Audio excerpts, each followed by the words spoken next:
Sarpanch Mrs Kerkar यांनी आमचे आपले मोलाचे 2 शब्द आमचे म्हणून. नमस्कार.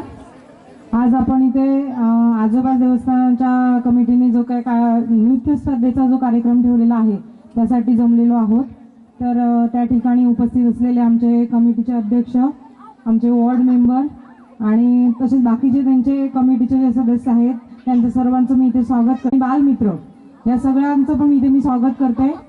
आणि हा जो कार्यक्रम यांनी ठेवलेला आहे आजोबा देवस्थान कमिटीने चांगला आहे. आपल्या मुलांना कुठेतरी एक स्टेज मिळतो आणि ते दरवेळीच असे कार्यक्रम करत असतात, ते चांगले आहेत. त्यांनी तसे करत राहावे की जेणेकरून आपल्या मुलांना कुठेतरी एक स्टेज मिळेल आणि ती पुढे जाण्याला मदत होईल.